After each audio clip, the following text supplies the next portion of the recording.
Hi friends, అందరికీ నమస్కారం. మీరు చూస్తున్నారు గని ఇంటర్నెట్. మనకి రేషన్ కార్డు కంటూ బిగ్ డేట్ అనేది రావడం అయితే జరిగింది.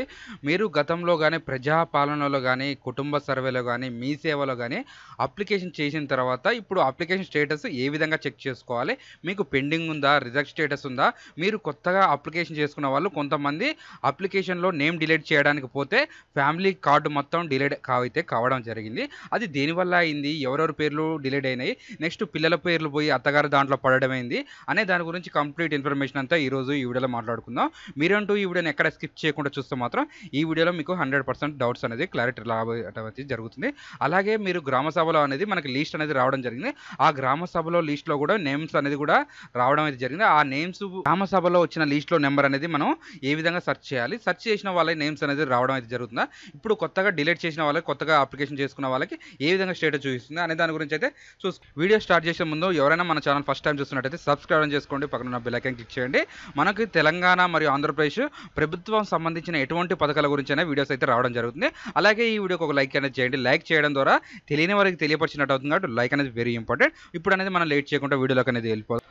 మనం ఇక్కడ చూసుకున్నట్టయితే ఇది మన గ్రామ సభలో వచ్చిన లిస్ట్ అండి. ఈ లిస్ట్లో అనేది కూడా మనకి కొంతమంది నేమ్స్ అయితే రావడం జరిగింది, కొంతమంది రేషన్ కార్డ్ నెంబర్స్ అయితే రావడం జరిగింది. అందరి అయితే వచ్చినాయి అనేసి నేను చెప్పట్లేను. కొంతమంది అయితే అప్రూవ్ స్టేజ్లో ఉన్న వాళ్ళు అయితే కొంతమంది అయితే ఈ లిస్ట్లో అనేది వచ్చింది. ఈ లిస్టు మీకు ఎక్కడ దొరుకుతుందంటే మీ గ్రామ పంచాయతీలో సెక్రటరీ ఆఫీసర్ అధికారి ఉంటారు, అక్కడి నుంచి అని తెలుసుకోవచ్చు. లేదా ఎంఆర్ ఆఫీసు, ఎంపీడీఓ ఆఫీసుల దగ్గర కూడా ఈ లిస్ట్ అనేది లభిస్తుంది. మీరు అనేది ఆధార్ కార్డు తీసుకోకపోతే ఈ లిస్ట్లో నేమ్ ఉందా లేదా అనేది కూడా వాళ్ళు అయితే చెప్పడం జరుగుతుంది. మీకు అదే రేషన్ కార్డ్ నెంబర్ అయితే రాసి ఇవ్వడం అయితే జరుగుతుంది. ఆ రేషన్ కార్డ్ నెంబర్ రాసిస్తే ఏ విధంగా చెక్ చేసుకోవాలి అనే దాని గురించి అయితే ఇప్పుడు చూసుకుందాం. మీరు ముందుగా గూగుల్ ఓపెన్ చేసి ఎఫ్ఎస్ఏ అనేది సెర్చ్ చేస్తే మనకి ఈ విధంగా అనేది రావడం జరుగుతుంది. ఇక్కడ మీరు ఏ ఆప్షన్ అనేది సెలెక్ట్ చేసుకోవచ్చు. ఎఫ్ఎస్సి సెర్చ్ అని సెలెక్ట్ చేసుకోవచ్చు. ఇక్కడ వచ్చిన ఏ ఆప్షన్ సెలెక్ట్ చేసుకున్నా కానీ మనకి మెయిన్ సైట్లకు అనేది వెళ్ళడం అయితే జరుగుతుంది. ఈ విధంగా అయితే రావడం జరుగుతుంది. ఇక్కడ హోమ్ ఆప్షన్ ఉంటుంది చూడండి. హోమ్ ఆప్షన్ అనేది క్లిక్ చేసుకోండి. క్లిక్ చేసుకున్న తర్వాత click her to login again అని ఉంటుంది. ఈ విధంగా అయితే రావడం జరుగుతుంది మనకి ఇంటర్ఫేస్. ఇక్కడ వచ్చిన తర్వాత మనకి ఎఫ్ఎస్సి సెర్చ్ అని ఉంటుంది. ఇక్కడ ఎఫ్ఎస్సి సెర్చ్ క్లిక్ చేసుకున్న తర్వాత ఇక్కడ మనం క్లిక్ చేసుకున్నట్టయితే స్లోగా ఇక్కడ ఎఫ్ఎస్సి సెర్చ్ ఉంటుంది, ఎఫ్ఎస్సి అప్లికేషన్ సెర్చ్ అని ఉంటుంది. మనకి ఇది కావాలండి, ఆ ఎఫ్ఎస్సి అప్లికేషన్ సెర్చ్ అనేది మనకి ఆప్షన్ కావాలి. అదనేది క్లిక్ చేసుకోండి. క్లిక్ చేసుకున్న తర్వాత ఇక్కడ మీరు అనేది మీ సేవలో కానీ ఇప్పుడు మనకి ఆ గ్రామ సభలో వచ్చిన అప్లికేషన్ నెంబర్ కానీ, ప్రజాపాలనలో వచ్చిన అప్లికేషన్ నెంబర్ కానీ ఉంటుంది మీకు. ఆ విధంగా అనేది ఈ రెండు నెంబర్లు కూడా ఏ విధంగా చెక్ చేయాలనేది చూపిస్తాను. ఇక్కడ అనేది మీ డిస్ట్రిక్ట్ అనేది సెలెక్ట్ చేసుకోవాలి. దాని తర్వాత ఇక్కడ అప్లికేషన్ నెంబర్ ఉంటే అప్లికేషన్ నెంబరు, మీ సేవ ట్రాన్సాక్షన్ అంటే మీరు మీ సేవలో అప్లికేషన్ చేసుకున్నప్పుడు ఆ నెంబర్ అనేది రిసిప్ట్ మీద ఉంటుంది నెంబరు.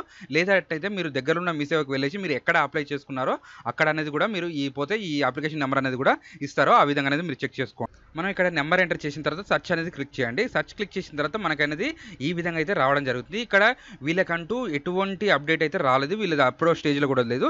డిఎస్ఓ స్టేటస్ అప్డేట్ అని ఉంది. ఇక్కడ ఇంకా అక్కడ నుంచి అనేది మనకి ఎటువంటి అప్డేట్ అయితే ఇంకా చేయలేదు. డిఎస్ఓ స్టేజ్ దగ్గర ఆగిపోయింది. అక్కడ అప్రూవ్ అయిద్దా, రిజెక్ట్ అయిద్దా, ఏ విధంగా ఉన్నది అనేది కూడా ఇక్కడ రీజన్ అనేది మనకి రావడం జరుగుతుంది. వీళ్ళకి అనేది ఆర్సీ రేషన్ కార్డ్ నెంబర్ వచ్చింది కానీ వీళ్ళనేది ఫ్యామిలీ యాడింగ్ నెంబర్స్ అయితే ఇంకా కాలేదు. ఇక్కడ పెండింగ్ స్టేజ్లో ఉన్న చూడండి, ఈ విధంగా అయితే ఉండడం జరుగుతుంది. దానికి వీళ్ళకంటే అప్రూవర్ అనేది ఇంకా కాలేదు అనేది ఈ విధంగా స్టేజెస్ అనేది మీరు చెక్ చేసుకోవచ్చు. మీ దగ్గర అప్లికేషన్ నెంబర్ ఉన్నట్టయితే చెక్ చేసుకోండి.